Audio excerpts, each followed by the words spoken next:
Dans cette vidéo, on va apprendre à définir c'est quoi un agrandissement ou une réduction d'une pyramide ou d'un cône de révolution.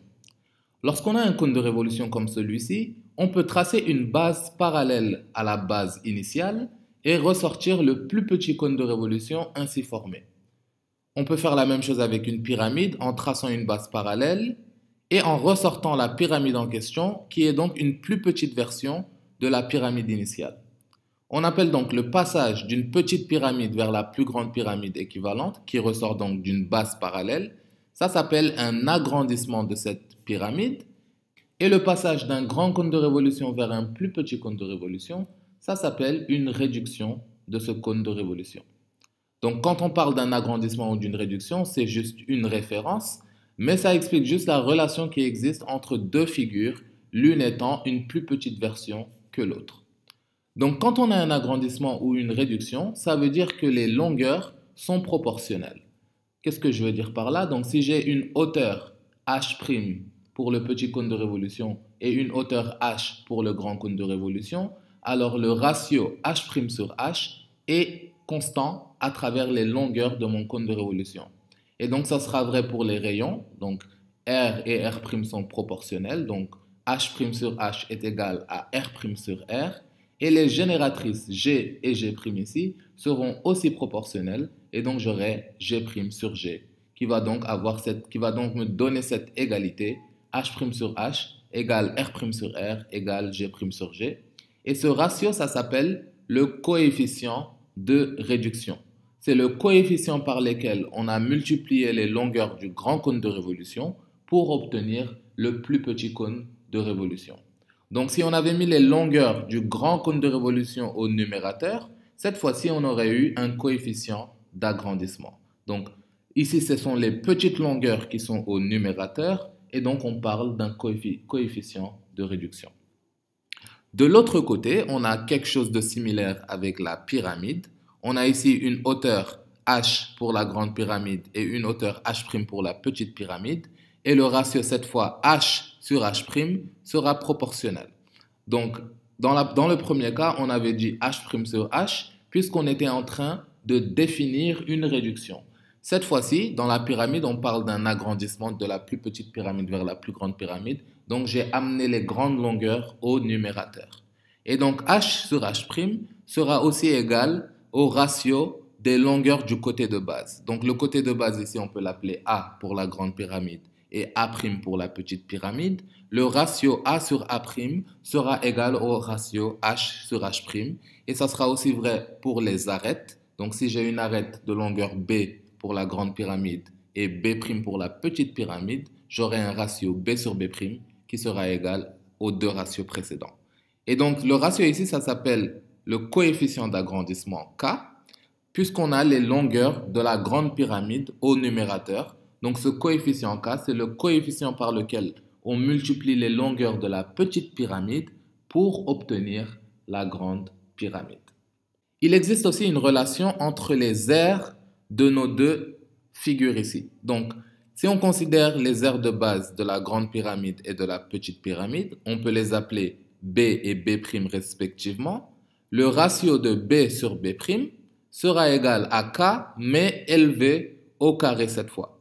Donc, je multiplie mes longueurs par K, ça veut dire que mes surfaces seront multipliées par K au carré. Donc ici, pour obtenir l'aire de base de la grande pyramide, je dois multiplier l'aire de base de la petite pyramide par le coefficient au carré. Pareil pour les volumes, on a une relation entre V et V', et le ratio de V et V', ça sera K, mais élevé au cube cette fois-ci.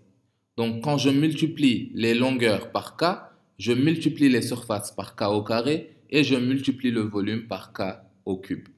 Donc avec la réduction, c'est similaire, sauf qu'au lieu de B sur B', on aurait dit B' sur B, puisqu'on parle d'un coefficient de réduction. L'important, c'est de rester cohérent dans notre raisonnement.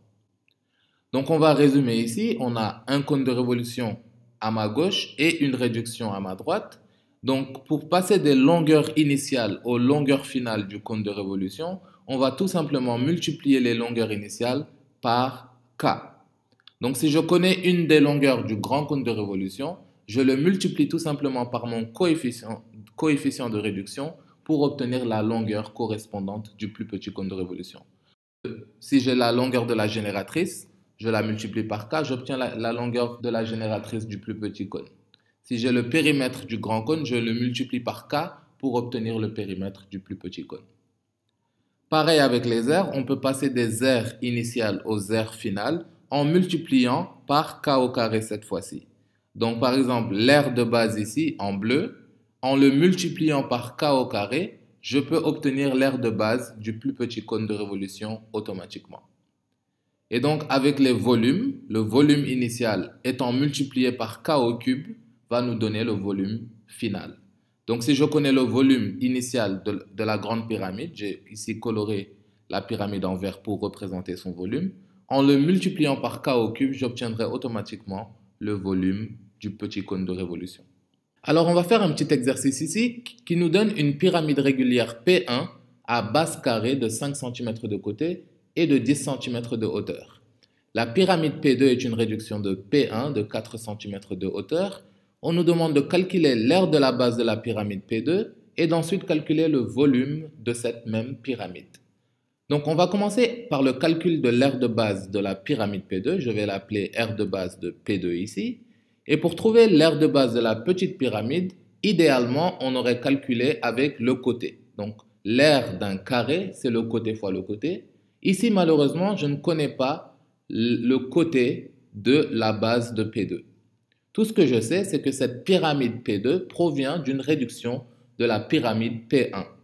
Donc, on peut calculer cette aire de P2 en calculant l'aire correspondant de P1. On sait donc que le ratio de l'aire de P2 sur l'aire de P1 va me donner mon coefficient au carré. Et donc, on va essayer de trouver ce coefficient et d'ensuite calculer l'aire de P2. Ce coefficient sera égal à quoi? Ça sera les longueurs de la plus petite pyramide, P2, sur la plus grande pyramide, P1, puisqu'on parle d'un coefficient de réduction. On est dans le cas d'une réduction d'une grande pyramide vers une petite pyramide, donc les petites longueurs seront au numérateur ici. Donc je vais remplacer les longueurs de P2 que je connais. Ici on connaît les hauteurs. Donc la petite hauteur c'est 4 et la grande hauteur c'est 10. Donc je vais remplacer par 4 et 10 respectivement. Et 4 dixièmes est égal à 2 cinquièmes. Donc j'ai mon K ici égal à 2 cinquièmes. Je vais le mettre de côté pour pouvoir l'utiliser dès que j'en ai besoin. On peut donc passer au calcul de l'aire de la pyramide P2 en multipliant par P1 de part et d'autre de cette équation. On obtient R de P2, c'est K au carré multiplié par l'aire de P1. On peut remplacer K par sa valeur de 2 cinquièmes ici, donc on a 2 cinquièmes au carré.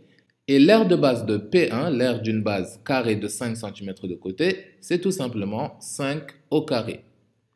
Donc 2 cinquièmes au carré, je vais distribuer les carrés pour obtenir 2 au carré sur 5 au carré, qui sera multiplié par 5 au carré. On peut simplifier les 5 au carré ici et obtenir 2 au carré qui est égal à 4. Donc l'aire de base de la pyramide P2, c'est 4 cm au carré ici. Donc en calculant le coefficient de réduction, on peut passer au calcul de l'aire assez rapidement ici. On va passer à la question suivante qui nous demande de calculer le volume de cette pyramide, de cette même pyramide. Donc le volume de la petite pyramide encore une fois. Donc on va essayer de calculer le volume de la petite pyramide P2 en utilisant le fait que le ratio des deux volumes ici est égal au coefficient mais élevé au cube cette fois-ci. Donc on sait que le volume de la petite pyramide est égal à K au cube fois le volume de la grande pyramide. Donc on connaît K, donc V de P1, c'est ce qu'on va rechercher. Et le volume d'une pyramide, c'est l'aire de la base multiplié par la hauteur, le tout divisé par 3. On a une vidéo qui explore cette formule en détail. Donc on va effectuer le calcul ici. B, l'aire d'un carré de côté 5 cm, c'est 5 au carré, avec une hauteur de 10 cm ici. Donc on a cette formule pour le volume de la grande pyramide. On peut retourner au volume de la petite pyramide. Donc on connaît K. K c'est 2 cinquièmes. Je vais remplacer par 2 cinquièmes dans ma formule ici. Et 2 cinquièmes, le tout au cube, c'est 2 au cube sur 5 au cube. Donc je peux écrire comme ça. Maintenant je vais remplacer le volume de P1 par ce que je viens de trouver. Vous pouvez remarquer que je n'ai pas encore simplifié. Comme ça, je peux passer à la simplification à la toute fin pour faciliter mon travail. Donc maintenant qu'on a cette expression, on peut remarquer qu'on peut éliminer 5 au carré ici et éliminer le cube. Il va nous rester un seul des 5 ici. Ensuite, on peut éliminer le 5 ici, puisqu'on a un 10 au numérateur. Le 10 va devenir tout simplement 2. Donc j'ai un 2 au cube ici multiplié par 2 qui va me donner 16. Et j'aurai ma division par 3. Donc j'obtiens 16 sur 3 centimètres cubes ici, qui est la valeur exacte du volume de la pyramide. On peut aussi utiliser une calculatrice pour avoir une valeur décimale de ce volume.